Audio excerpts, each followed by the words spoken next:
Gory Days are here to stay, the 80s horror show. Take a stroll down memory's lane, it's time to start the show. The Gory Days, the Gory Days, the Gory Days, The Gory Days.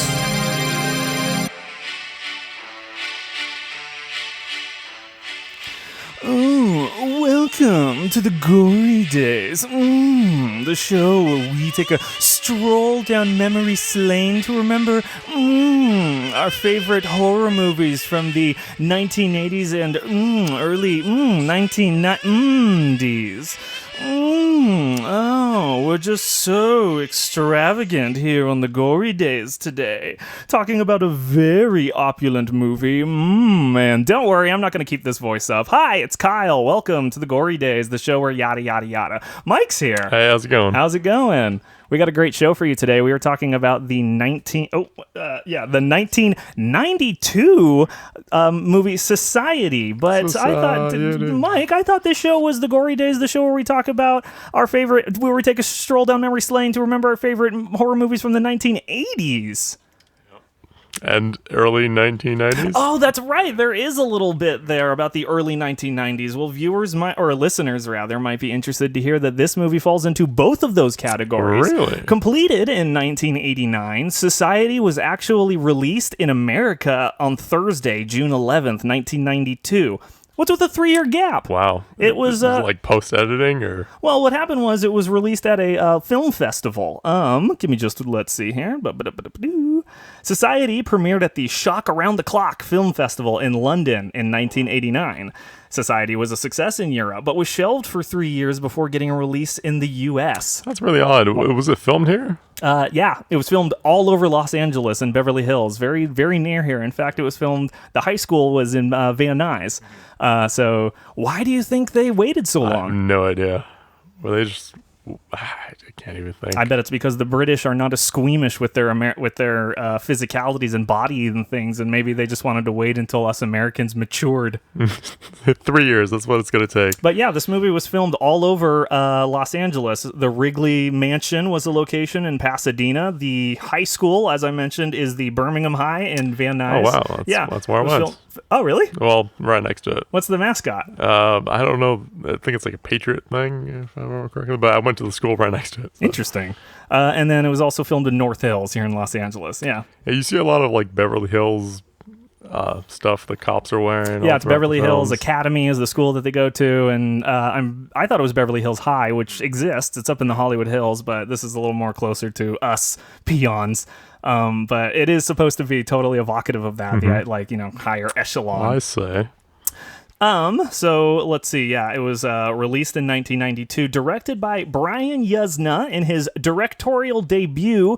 Listeners might recognize his name from Reanimator. He was the producer of the H.P. Lovecraft interpretation, the 1980s movie Reanimator. So for this was his directorial debut. He made a 2-film deal to make sure that, well, if I'm going to make a movie, I want to make sure that I get at least 2 out of this to establish myself as a new director. You know, you don't want to just have one under your belt and then disappear into anonymity for 30 years.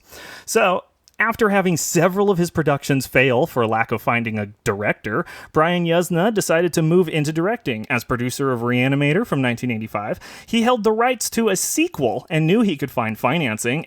Reanimator did a great job, and we'll probably do that on this show in the future. All right.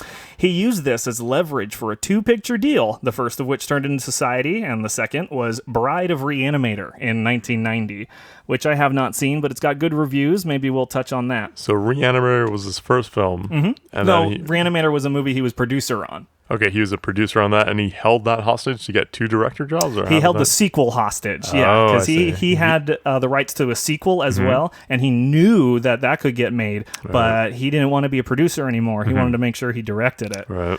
This sounds more fun. Yeah. Yeah, I think so. Definitely you get more, options in Hollywood, but this sounds really familiar. I can't remember. Maybe if listeners want to chime in and tell us who else has a story like that where they turned editor or either producer into directing by kind of just negotiating like a really a good negotiator. I've heard people hold scripts hostage first times screenwriters who had a really good script that was like in a bidding war, and they would hold it hostage for like, okay, I want to direct this. I get It's that. happened, like for the Boondock Saints. I know that. Oh, happened. really? Yeah. Like Boondock Saints, the sequel, you mean? No, I think the first one even. Oh, Yeah. cool. Yeah. There's So, some other movies like that, but I don't remember right now. no, I get it. Creativity. I find it interesting, the relationship between the creatives and the executives who, in my mind, don't know really how TV or movies work. They just are there because of their experience and their ability to negotiate creatives and all of that. So, yeah, anything Suits. Exactly. Anything I can learn about the relationship between the creators and the suits fascinates me. Brian Yuzna was shocked that the film was ignored and died after its small run in the US, but the film became a hit in the UK, and Yuzna has stated that he's pleased the film's developed its own cult following in the US. I've definitely seen this movie on top countdowns, maybe on Watch Mojo on YouTube or some other things of like top 10 body horror movies, if only for that final scene at the very end. But yeah, this movie represents why I started doing this podcast. Really? It's a horror movie that like almost leans into black comedy at some points, especially in the third act and the finale and all of that. It's definitely lots of comedy sprinkled throughout, and to discuss the legacy of this movie, there's no sequels or anything. A sequel was in development called Society 2 Body Modification, with a script written by Stefan Biro, but apparently that's just disappeared into the ether because Scottish comic book company Rough Cut Comics acquired the comic book rights to Society in 2002 and produced an official sequel. And then the comic returned in 2003 with Society Party Animal by writer Colin Barr and artist Shelby Robertson on issue 1 and Neil Cameron from issue 2. I would love to see those. I mean, I love comics, I love horror comics, and I love this movie. I feel like it would be a match made in heaven. It's 1980. Oh, sorry. Wait, is that movie a live action one, or is that like animated? It was a comic book. Oh, just a comic book. They didn't do any. No, they never made a film sequel. They just have this. The comic book is an official sequel. Gotcha, Yeah. And then it came back for a third one, I guess. Society Party Animal. So for those of you counting at home, it goes Society 2, and Society Party Animal. Which the last two are comics. Yeah, comic books. The year is 1992. George H.W. Bush is president, and we're listening to Jump by Criss Cross. Some popular movies at the time would be Unlawful Entry, directed by Jonathan Kaplan and starring Kurt Russell and Ray Liotta. But Batman Returns is also in theaters, directed by Tim Burton and starring Michael Keaton, Danny DeVito, Michelle Pfeiffer, and our very own Christopher Walken.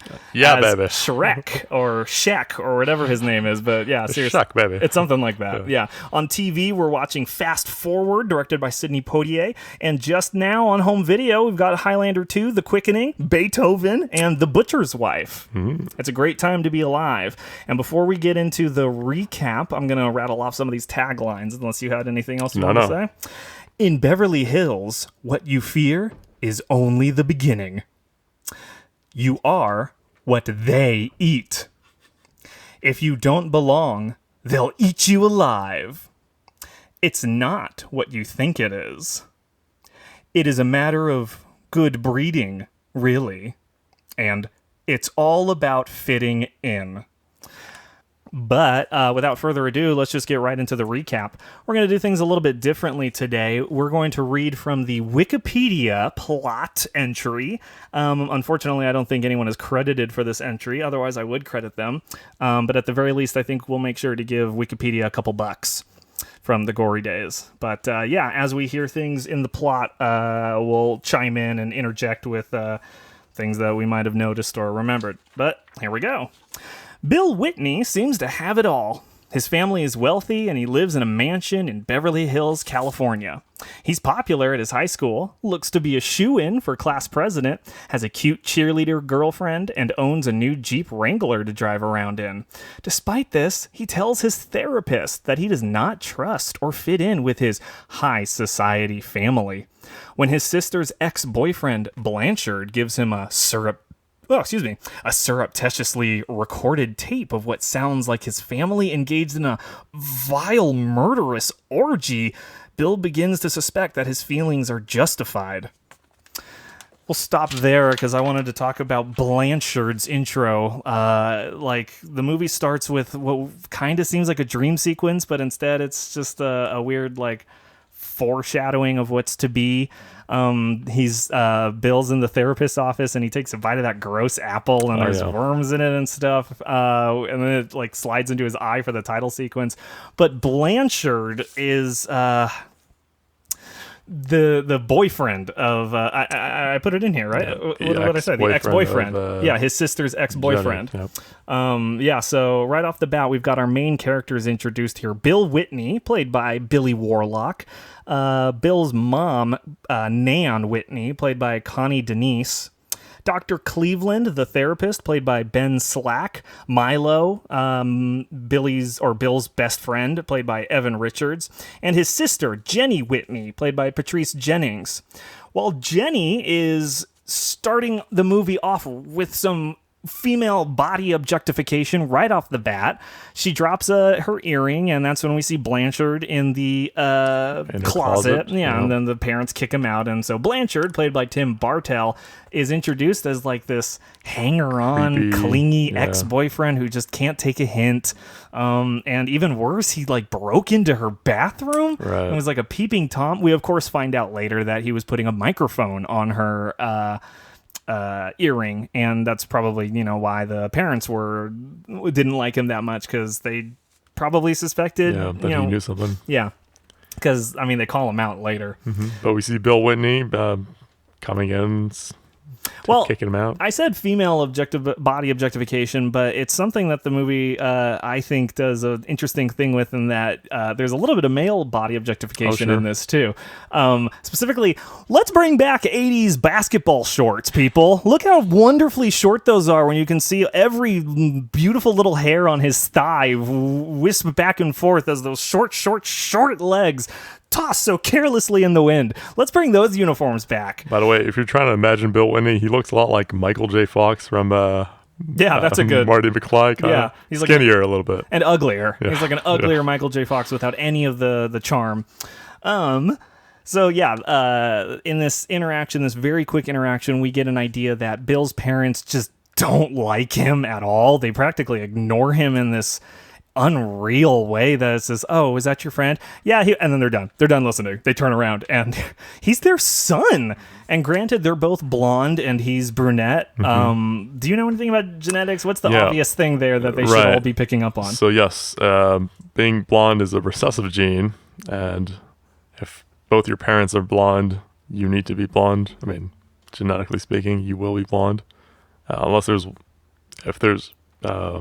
can't have anything else. They're both the recessive genes. So as soon as there's one dominant gene, it's the same thing from Game of Thrones that Eddard Stark, I think, figures out, and it's like, oh, he learns genetics and figures out that that Joffrey couldn't be theirs or something like that. I can't remember, but it was the fact that two blonde people were getting together and had a little illegitimate child.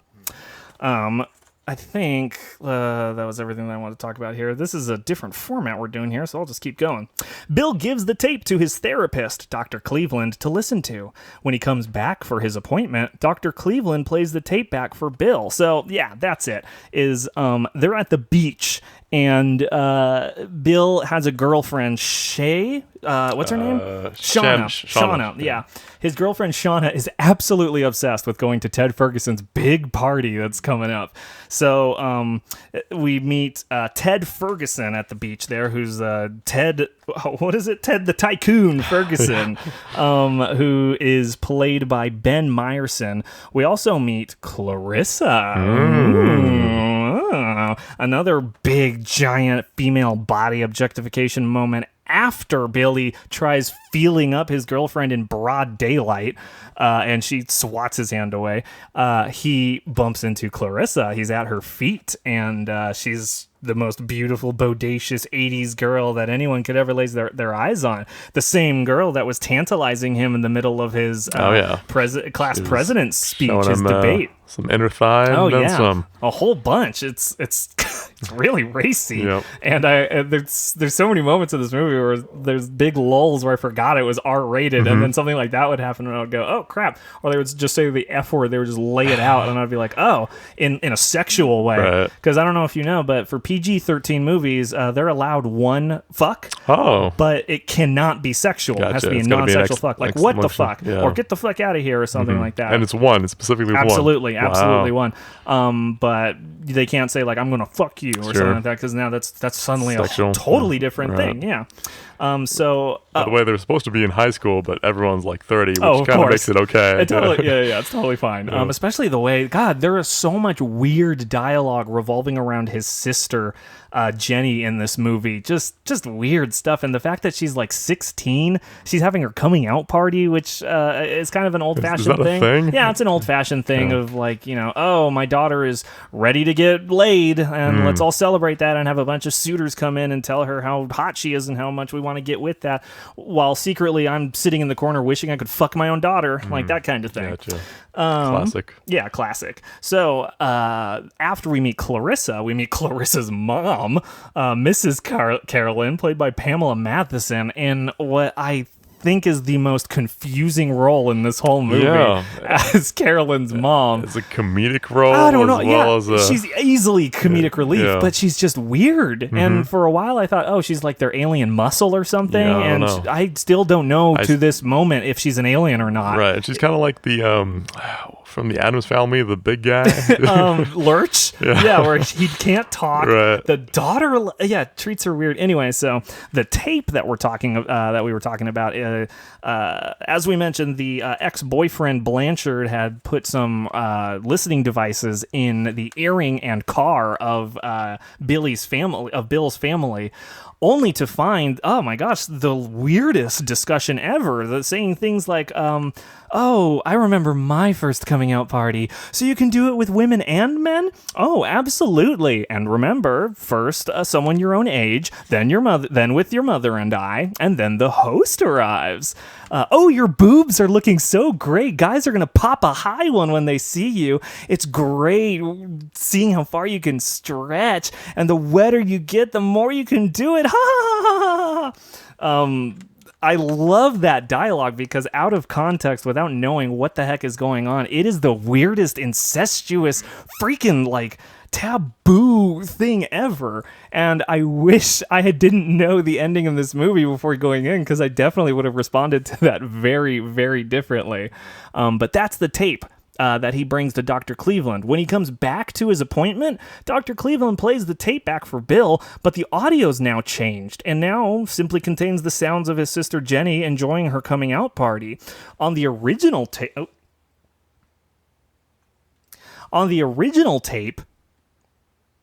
Ted Ferguson was at the coming out party, and it sounded like he was being like murdered or eviscerated or something, and we couldn't tell what was going on.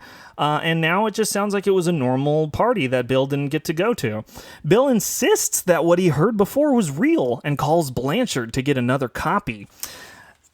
I found some interesting trivia. The scenes with the doctor in his office were added not in post, but were added after the script was written. On production, they were like, well, this would fit the narrative a little bit better. And so knowing that, there's a quality shift between when there are between the therapist scenes and the other scenes, and it's most noticeable here when he calls Blanchard saying, I'm going to meet you somewhere, and then it cuts to him driving in a car. I can tell at some point the script just said, oh, and then he's driving and sees Blanchard got in a car wreck. I like the way that they set it up here, because it kind of makes Bill feel guilty, because he was like, hey, hurry, so it's like maybe his hurrying is what caused the accident, but Blanchard's dead. He got in a car wreck, and there's blood everywhere, and the ambulance is taking him away, and a cop I love this, Bill like invades the you can't call it a crime scene, because accident scene. Yeah, exactly, accident scene, and takes the tape recorder, starts getting his fingerprints on everything. Like, who knows if this is an foul accident play. Yeah. But it's our first taste into how deep the society goes. The police are in on it, and it's not that clear here, but for the sake of argument, the police officer just shoos him away. We see him pop up 2 more times, and he has an interesting line that I wanted to mention. But one of the best parts is coming up. Bill attends a party hosted by his upper-class classmate, Ferguson. Oh, wait, sorry, before that.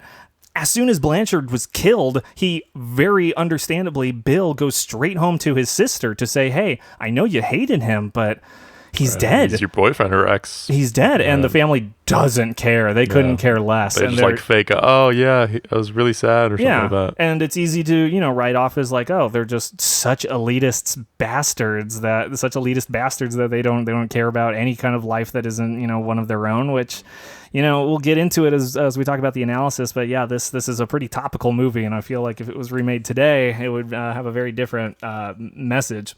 So, when Bill is talking to his family, he gets an invitation to Ted Ferguson's party. Cha-ching! So, Bill attends a party hosted by his upper-class classmate, Ferguson. There, Ferguson lasciviously confirms that the first audio tape Bill listened to, with the sounds of an orgy on it, was the real tape. Dum, dum, dum. Angry and confused, Bill punches Ferguson. And then Ferguson says one of my favorite rebuttals to getting hit in the face, "You are stupid!"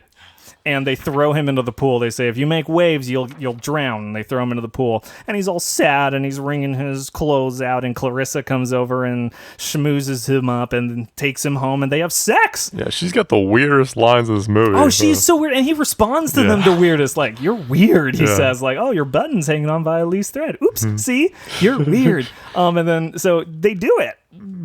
Bill gets laid, and it's like full on, like you see her breasts, you see his body. You of course you don't see anything good on him per movie regulation, but given all of the like camel toe in like front and center this movie has at the beach scene, it's like I don't know what point I'm trying to make there, but it's just objectification on top of objectification. But a funny trivia thing is that the actor Bill Warlock, it was Bill Warlock, right? Yeah, Bill Warlock didn't want to show his bare ass in this scene, and production had already been so backed up by the time they were filming this that he was able to talk his way out of it with no problems. Like, okay, we don't have the budget for it. And I'm glad, because the like half frame that we see of it, he's a gross butt. It's gross. I don't want to see that thing, and I'm glad that it's not in the movie.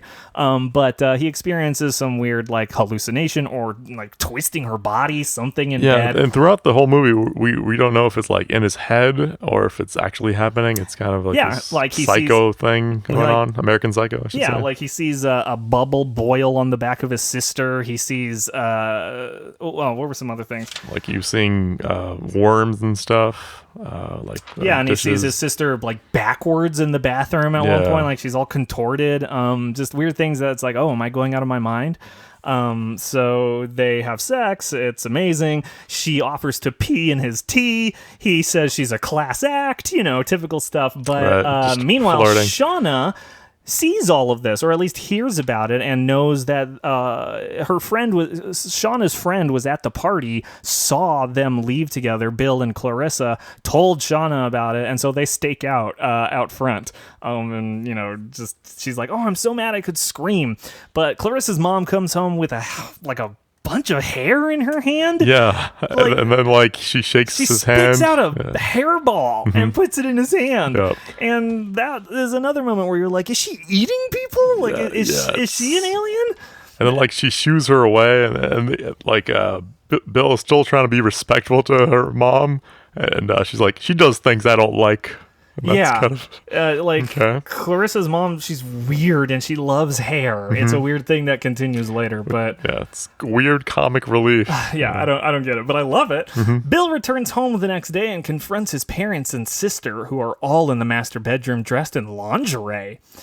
That's a weird scene, too. Not really much happens about it, except that he calls his dad a butthead. Which is really important for later on. Oh, it's so funny. Just the way that he's like, I don't remember what the line is into it, but he's just says, like, fuck you, butthead. don't talk to your father like that. Oh, would you prefer copulation? And then he gets a little closer, and it's really a great moment where he's like, don't you touch me. I'm going to move out of here. It's like it's his dad, adopted or not. Like, it's his dad. There's a couple moments where, like, not giveaways, but there's some, like, oh, do you know my mother's maiden name too? And Clarissa says, real or adopted? That kind of stuff. I'll touch on that later in the analysis, but at Blanchard's funeral, Bill and his friend Milo discover that Blanchard's corpse either needed a lot of reconstructive work for display or isn't real. Dum, dum, dum. They go over to it. It's in a temple, which I thought was cool. Blanchard's Jewish, and they bury him in a Jewish open casket. It's an open casket, despite touching him and his face caving in. Like, he's either made of fondant or like a porcelain. Yeah, they poke like a finger and it goes like right through him. Yeah. So then at the funeral, Bill is approached by Martin Petrie, his rival for the high school presidency. And this guy, I love his character. He's like the Poindexter, like extraordinaire. Martin Petrie says he must speak with Bill and agrees to a secret meeting, promising that he has information about his family that he could tell Bill. So Bill agrees to meet him. Bill discovers Petrie with his throat cut. Bill is spied on and sees someone race off through the woods, but then Bill runs to get the police. When he returns with the cops and Clarissa, the car and the body are gone, with a different car in their place. Right. And the police think he's high on something, of course, and it's the same police officer from before. I don't think I had any notes for this. Also, he just happened to walk into Clarissa, which I thought was kind of weird. Yeah, he walks all the way out of the forest from wherever makeout point is. He manages to get all the way back to Clarissa's house to call the police, and that's when they get there. Yeah, it's weird, the geography of this town. The next day at school, people are expecting another debate, and Billy comes up on stage and says, hey guys, Petrie's not going to be here. And everyone's like, what? And he's like, he's dead. And everyone's like, what? And then Petrie gets up on stage and he's like, yeah. Does anybody want to explain what's going on here? Did I do that? And everyone's like, oh my God. That's so funny. What a crazy idiot Billy must be. Bill must be. I keep wanting to call him Billy. He runs out of there, and his friend Milo stops him before he drives away in his Jeep Wrangler to tell him that it's him who's been planting so we've seen these moments where every time he gets to his car, to his locker, there's been a shrunken head in his locker. There was a Ken doll with a screw stuck in it. There was a blow-up doll with a Barbie in its mouth, much to the chagrin of his girlfriend after they confront each other. That's probably coming up. Yeah, so he planted these small pranks, which was kind of messing with him more on top of what he's going through. Yeah, but most importantly, Milo saw what Bill saw. He saw someone running through the woods with Petrie in a bundle, and he said that person was Ferguson. And so, thank God, Bill has someone that believes in him, because it's just this long, oh my God, is he going crazy? Is anyone going to believe him? Is everyone in on it kind of conspiracy paranoia? Or am I crazy? Yeah, seriously. Yeah. When Bill arrives at home, Milo is outside to kind of just, observe the situation. Bill confronts his family, but with Dr. Cleveland's help, they drug Bill. There's medical people there. The men in white jackets come to take him away. They sedate him. They sedate him and they take him away because he almost ruined everything, they say. As Milo secretly trails him, Bill is taken to a hospital. Bill awakens in a hospital bed and thinks he hears Blanchard crying out, but discovers that nothing's there. And he snaps. Bill is done at this point. He leaves the hospital and finds his Jeep waiting for him and Milo, who tries to warn him, but he drives back to his house because he's just like, they want me to be safe. This is all. He's going cuckoo bananas at this point. And so much so that I thought, did they clone him or something like that? And I thought that too. Yeah. There was a weird moment where I was like, oh, they got him. And now he's a fake one, and we're going to shift our narrative to Milo or something. And I thought that's what was going to happen, but not the case, because here we go. Back home again, Bill finds a large formal party. He's snared by the neck, and Dr. Cleveland reveals all of the secrets he's been searching for. He's not really related to his family after all. In fact, his family and their high society friends are actually a different species from Bill, not aliens. He makes that very clear that they've been here as long as humans. Terrestrial. To demonstrate, they bring in a still living Blanchard. The wealthy party guests strip to their underwear and begin shunting. The rich literally feed on the poor, physically deforming and melding with each other as they suck the nutrients out of Blanchard's body. They turn him like into this goop, like Jabba the Hutt It's like thing. amazing. It's amazing. This is what body horror is all about. Oh, it's so cool. And it's just this slow, disgusting. There's lube on everyone. And that first shot of Blanchard's ass and the fingers digging into his skin and like the people's mouths sucking on him and turning into like these weird like Susian things until it's just this orgy. That's literally it. It's an orgy. It's just hands and moist and everything until they start blending into each other, and it's like The Thing. It's like how The Thing would I guess in the prequel, how it would just like kind of stick its face onto you, and now its capillaries are fused into your arteries, and there's no way to separate you without causing damage, and it's just nasty, and it's so great because it's all buried, or not even buried, it's all dressed around this metaphor for the rich eating the poor, literally sustaining their wealth from the life energy of poor Blanchard, who in the biggest, nastiest climactic moment gets fisted all the way up through his mouth and tore. Oh my God, it's amazing. It's amazing. Their intention is to do the same to Bill, but after escaping them and running about the house, seeing his family melding with each other as well upstairs, oh my God, do you remember the family and like that weird? It's so weird. It's like they split. Right. Or joined a little bit too. Yeah, so the mom, dad, and the sister are upstairs, and the mom has combined with the dad and the sister. We've got the mom's torso on top, head, arms, torso, but the legs are the dad's hands, and where her genitals would be is Jenny, his sister's face. If you have any Oedipal fantasies, you might want to act on them now. And then what's supposed to be, I imagine, like a big moment is the dad pops out from under one of the covers, and his head is melded between two. He's a butthead. Yeah, he literally. says, "Oh, I'm a butthead." Hey, Bill. This whole sequence is bananas. Dr. Cleveland is the Joker. He's literally the Joker. Yeah. He's doing his best, like, fuck, what is his name? The guy from the original 1960 Cesar Romero. He's doing his best Cesar Romero. He's like making jokes and like just leading and laughing into them. Everyone's making weird jokes. It's so silly. Yeah, the psychiatrist is the Joker, and he turns his head into a giant hand. Yeah. Apparently they can just control like the way they force into each other. Anyway, the Bill manages to goad Ferguson into a fight. As the aliens cheer Ferguson on, Bill's subdued, and Ferguson attempts to suck him dry, and it's a pretty great moment of subversion where these two men are beating the crap out of each other. Everyone is cheering them on. Well, really, it's one-sided. Ted is beating the crap out of Bill, and then Ted's like, all right, I'm going to suck you. I forgot what the line is, but he kisses him. Mm-hmm. He full-on kisses him, and it's a death kiss.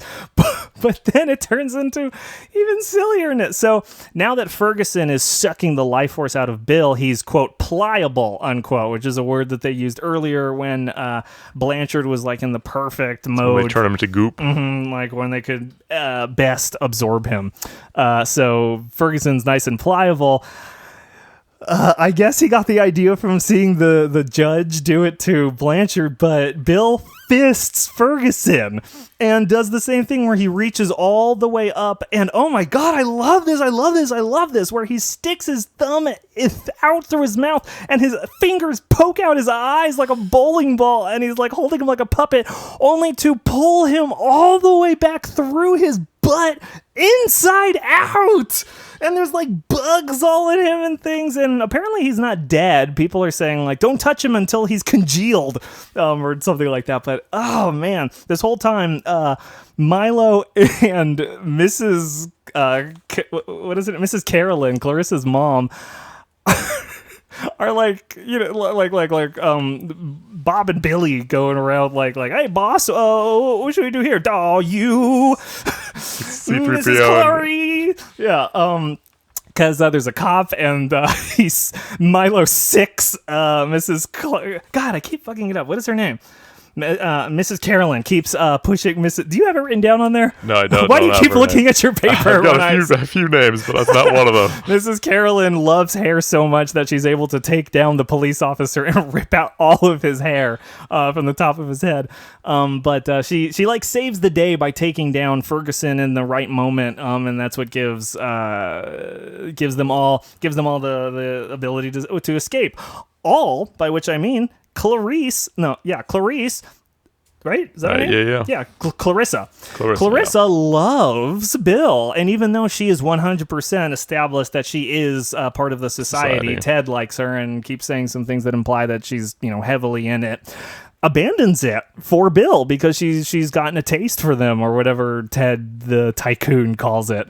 And so so he tears him inside out. With the help of Milo and Clarissa, who's also of the alternate species but has fallen in love with Bill, he escapes as one of the men at the party, the judge, tells another, the dad, he may have an opening in Washington now that Ted is gone. And it's like this. It's like, is he dead? Is he? Well, it's like oh, I didn't even think about that because I forgot that they were like, oh no, he's fine. Yeah. I'm sure they'll just absorb him or something. He must be dead. But I forgot what I was gonna say. Oh yeah. Where he's like, looks like I'll have another opening in Washington. Know what I mean?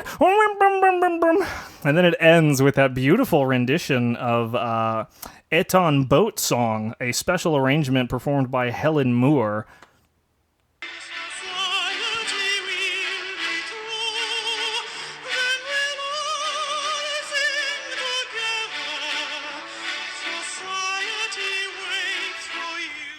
And that is our recap of the movie Society. When we come back, we're going to be talking about our analysis as well as our rating here on the Gory Days. The Gory Days. Okay, so we sell polyurethanes, silicones, and epoxy systems. Okay, very cool. So this is your medium. This is your world.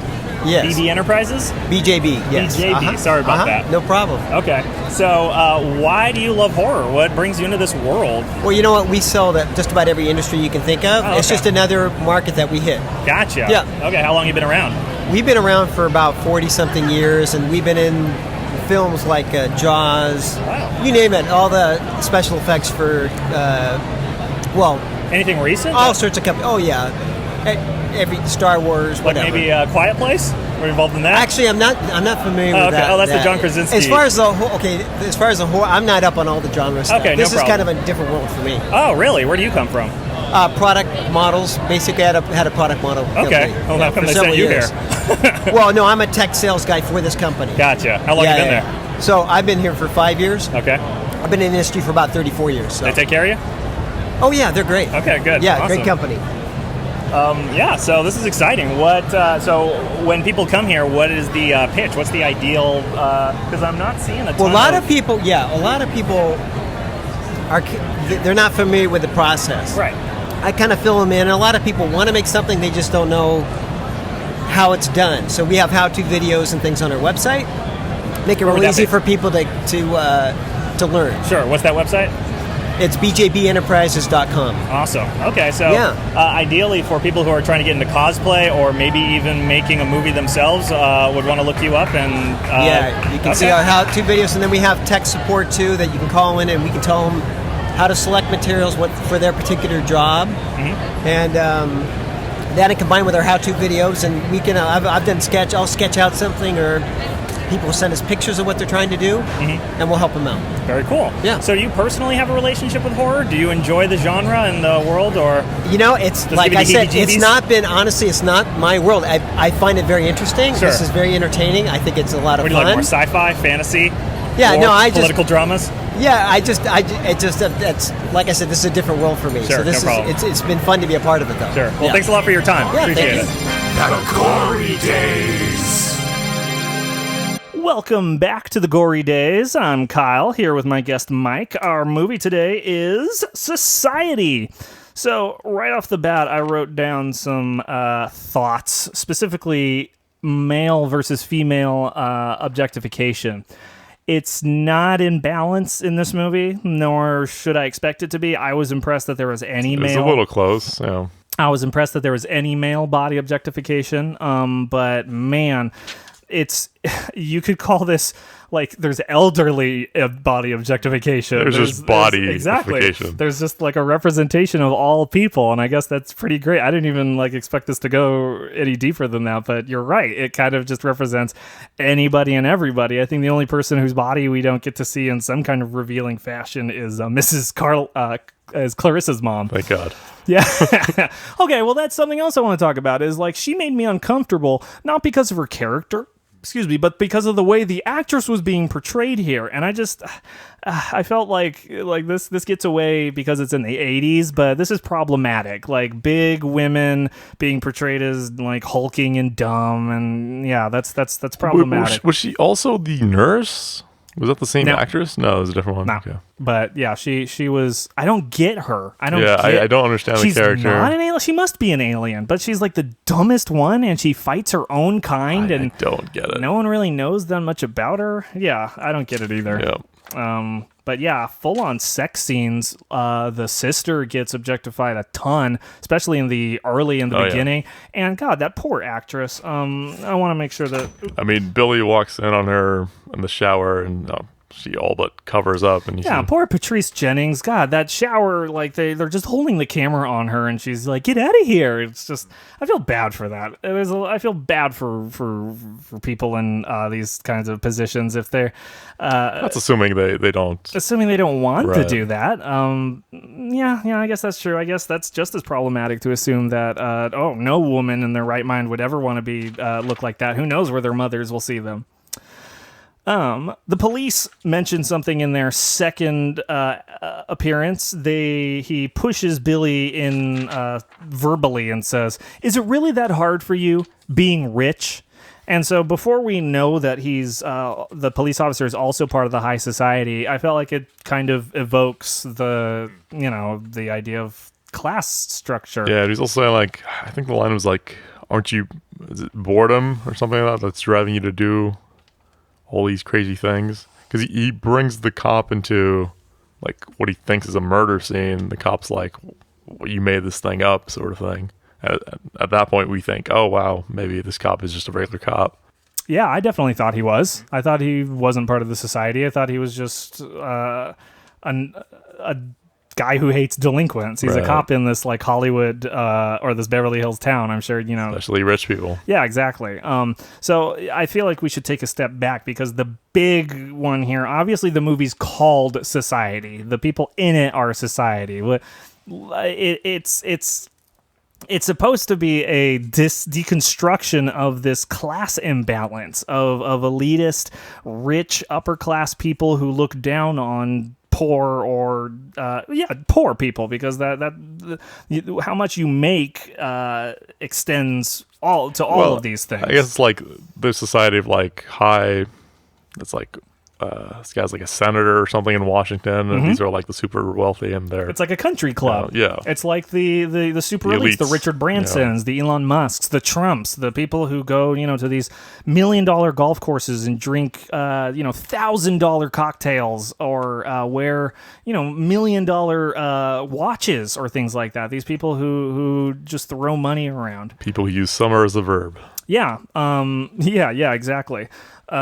these people who in the real world, I mean, let's look at it. Let's break it down. The people in society they're not aliens. I feel like that's really important. Is they are quote unquote Earthlings. Is it really important? I think it is. Okay. Is that they're not an invader, because if they were aliens, then that's suddenly a very different metaphor. I can see that, yeah, because then it's suddenly like, oh, they came here from another place and they're taking our jobs and now they're incepting themselves into our elite. It's like, no, they are the elite. They are the people who run the world, and they are this different. They're different, right? And they're also terrestrial. That idea of like you have to be born like us. You'll never be one of us. You're not one of us. If you don't fit, you don't fit in. It's just good genes, really. Right. Like all of these lines that are supposed to be, like tongue in cheek. They're the meat of what these monsters are. Yeah, no pun intended. That I honestly believe that there are some people who like think themselves a human, and certain people of certain financial demographics as like gnats or vermin, literal pests, and they consider them as such. And it's like, not in my town. Get them out of here. Like generalizing them, they, instead of people, because they're not people. They're sub people, whereas I'm a person. And this one takes it in the opposite direction, in that obviously we're people and people are people, but they think themselves so much higher, like literally. And so it's validated in this movie, just like it's validated in real life, by the fact that the rich literally sustain themselves. Literally, their life force is given to them by the poor in a much similar way as financially the rich have money because of the poor. They've I'm talking about the bad ones. Obviously, there are some generous people with a lot of money. Bill Gates is the first one that comes to mind. I wish I could think of some other really generous people, but that's not what we're talking about today. We're talking about the despicable monsters that are gouging the entire world with their greed. And the only reason they even have the son is to, like, they're kind of raising him as cattle in a way. They adopted him. That's another question, is we have no idea where he came from, but I assume they shunted his parents and took him in to, like a pig. Like you raise them and you... Like a farm animal. Yeah, like you not fatten him up, but you like... I don't know why they liked him so much, because it seems like he was only a nuisance. But the sucking the life force reflects the real world abuse of poor people. Just last week we were talking about the 13th Amendment, the abuse of the 13th Amendment, and subsequent prisoners who are on strike still as of this recording. The rich are literally siphoning the life of the poor in that situation. These poor people in prisons could have opportunities and could live in such a way that may rehabilitate them. The rich don't want that. They want their money. They want whatever money they can get off of their misery and their death sometimes. I don't think there's money to be made in lethal injection. In fact, I think it's one of the things that takes the most money away from government institutions and things like that. But this movie is a representation of that. A literal manifestation of the rich eating the poor. And I think that's one of the lines, in fact, when he was like licking Billy or something like that, or Bill. Billy is the actor's real name, so that's why it's is that it? It's Billy Warlock? Yeah. The next one is Paranoia. The idea this movie is like a Rosemary's Baby buildup of like who is real, who's telling the truth here, who's in on it, what's going on. I mentioned earlier in the show that I didn't get to experience this as much as I would have liked, because a long time ago I was watching Watch Mojo Top 10 Body Horror, just like I said, and sure enough that scene was there. I went on YouTube, saw the entirety of it, and so knew from the get-go this was real.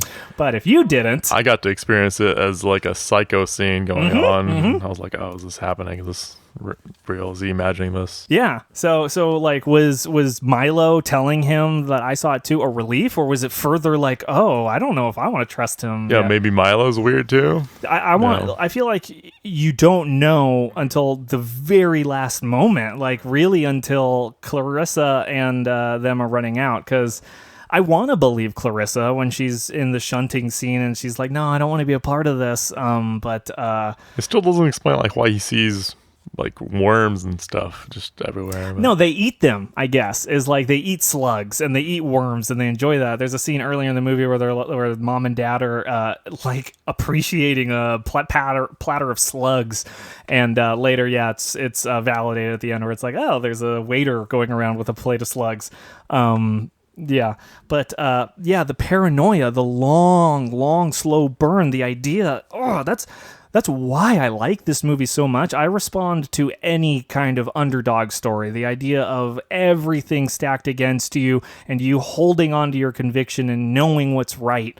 I feel like that's a really appealing trope. The idea of like, oh, when it's the Captain America thing, where it's like, oh no, when the world tells you to move and you know what's right, you plant yourself like a tree of righteousness by the river of truth, and you say, no, you move. And honestly, just that in a vacuum is problematic. You should be a little more open-minded to other ideas, and maybe you don't move, but you start a dialogue instead of also being as rigid, because then you just end up with two trees next to each other. But this I love this. The idea of somebody like no one believes them, and it's just them, and it's just them against it all. I really identify with that. So this was a fun one, that paranoia of like, you can't trust your parents, you can't trust your sister, you might not even be able to trust like your best friend, your girlfriend. I don't think we ever find out if she was part of the society. I assume not, because she would have been invited to Ted Ferguson, and she would have been acting like it. You think she wanted to be part of that world? That's a good question. I couldn't tell if she knew or not. No, I doubt she kneu, but she wanted to be. Oh, she wanted to be part of high society. Right. That's the thing, is everyone wants to. Of course you want to.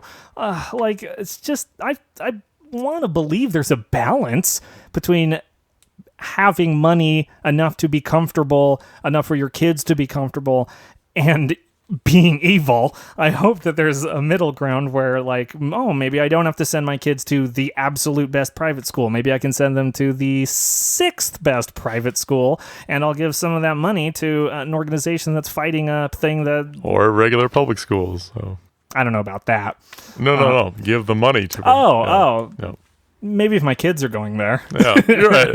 You can do that. But see, that's the thing, is it's hard to fight, like, especially from the outside looking in. I don't think I don't know if a rich person like who lives in Beverly Hills would enjoy this movie without any irony. I feel like it's so in your face with like the kind of mentality, like the judge with his big cigar, and the dad, his blonde hair and his tux, and the mom with all of her makeup and stuff, just for her for it to all come to a peak where she's like, I'm not your real mother. It's just like to lose all of that.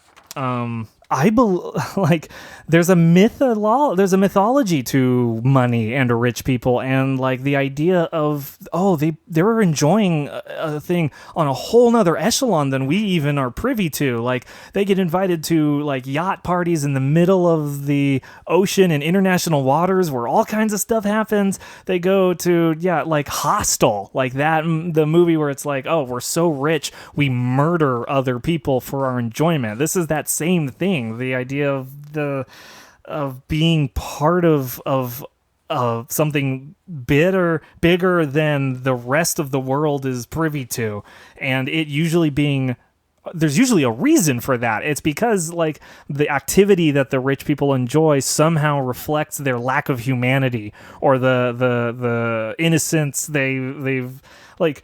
I feel like there are two losses of innocence in a person's life. There's, the loss of innocence from going from childhood to adulthood, but then there's the loss of innocence of losing, of either gaining a respect for mortality or a lack of respect, but mortality and accepting or disrespecting it. And so it's like it reflects that in that, oh, the rich are so desensitized because of their wealth. Oh, they enjoy the finest things all the time, that it just needs to get better and better until they're killing people for sport. It's almost like the most dangerous game. Reminds me of the movie we went to, the Hellraiser. Yeah. It's reflected. It's a great trope. The idea that money corrupts and corrupts your or just soul. Pleasures. You keep pursuing pleasures. Yeah, more and but more what do pleasures cost? Money, lots of money. Yeah. And that's where these people are heavily rewarded. And I love the implication that it's in the White House and it's everywhere. Yeah. That it's if it's the man, it's the system, it's everything that you've believed was standing against you. It's high society. It's the society of disgusting, otherworldly, Oedipal, incestuous monsters that gallivant around as people, but they're not like us, and they never will be. And the only thing they're interested in us is our money. It makes me think of this. Well, in this case, literal flesh. Yeah, or your flesh, your life force. I was gonna bring up the Nike Kaepernick fiasco thing that's going on, but I don't think we have time for that. So the final thing that we like to do here on the Gory Days is rate our movie based on a scale of 1 to 5 thumbs, 1 being the worst and 5 being the best. It's not based on that, sorry, that is the scale, but it's based on whatever we want it to be, simply in a vacuum or comparatively to all other films in history, whatever we want. Mike, what'd you think of Society? So when I first was seeing it, I thought it was like a very serious movie because he starts off with a butcher's hand or like a knife in his hand, and reminded me very much of American Psycho. And then I see like this incestuous family and a lot of like secret sexual stuff. I don't know. And I kept thinking like, oh, this must either be a clone or homage to Eyes Wide Shut. Ah. And then the tone kind of changes to be more comedic. And then I don't know what happens. I think, there's clearly there's a society theme to it. But I think it's like, I don't know, I see it more like a Rocky Horror Picture Show. Yeah. Where it's like this weird thing. Where some people might really like, and some people are like, what is this? What am I watching right now? The definition of a cult classic. Yeah, which I was more in the second group than the first, so I don't know.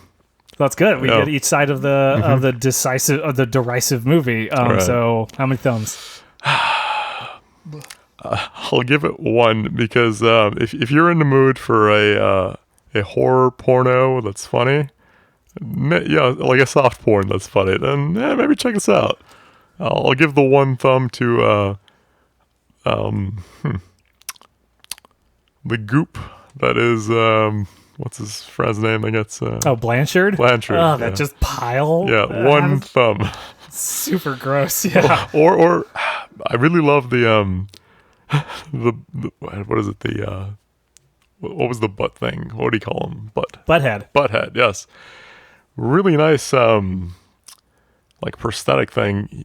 There's his head is into this fake butt skin thing. It looks really cool. So yeah, 1 butt up. Yeah, and I like how he gets that one last punch in and then says "butthead" one more time before they hop out in the car. Mm-hmm. Yeah. How about you? I love this movie. This is the movie. This is the kind of movie I made this podcast for. I love it, and there's 2 big reasons that make me hesitant to give it all 5 thumbs. One of them being all of the gratuitous heterosexual sex scenes and all of that. I'm simply not interested, and it bores me to tears. And Clarissa's mom, she is the most bizarre thing. She honestly just pisses me off. She makes me uncomfortable. She's supposed to be comedic relief in this just cuckoo bananas climax. And every time she shows up, she makes me uncomfortable and she feels weird. That being said, I'm going to give this movie 5 thumbs. What? The first movie on the Gory Days that I've ever given 5 thumbs to. And that means I've got a lot of thumbs to give away. And I'm going to give all 5 thumbs to Blanchard, who's definitely going to have them all stuffed inside him somewhere. He's definitely got He got one of mine as well. Absolutely. He's up to 6 He's thumbs got now. 6 thumbs sticking out of all kinds of side of him. Well, that's all the time we have here on the Gory Days. Mike, you simply must join us summering in the yachtings of Alaska. But otherwise, from us here on the Gory Days to you, stay scary out there. The Gory Days. The Gory Days.